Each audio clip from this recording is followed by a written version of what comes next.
वहीर बनता वहीर बनता।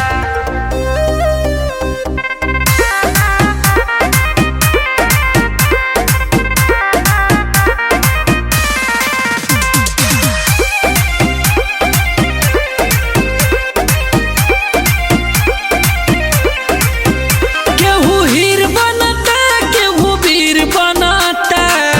बने दा कुछ ना होई। केहू हीर बनता केहू वीर बनता।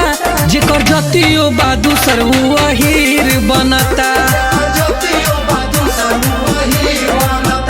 जब लागत पिटाए तो फकीर बनता। जेकर जतियो बा दूसर हुआ हीर बनता।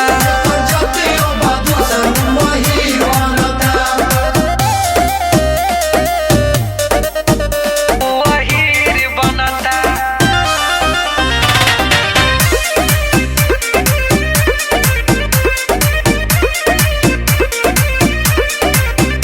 जब मिलत न बाटे हो केहुओ के टॉपिक तो जाति के हमारा हो खाता कॉपी। कितना कॉपी करबा कल हमारे जाति के अलग पहचान बा। ऐसे जुड़त लोग ढेर तमाम बा। या तो कुल में हुआ के तो कदीर बनता। जेकर जतियो ना बाटे वहीर बनता।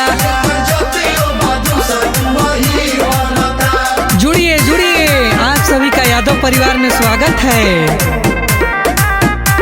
वहीर बनता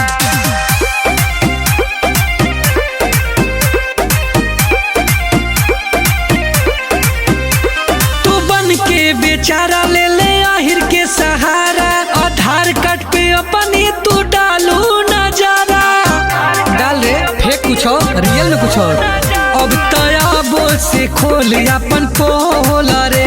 झूठो आहिर के देखावा तारे रोल रे। आके यादव समाज में तकदीर बनता।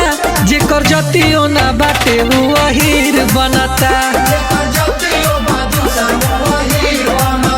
जेकर जतियो बा दूसर बन जो भाई। अगर हीर बने के मन बात बन जो।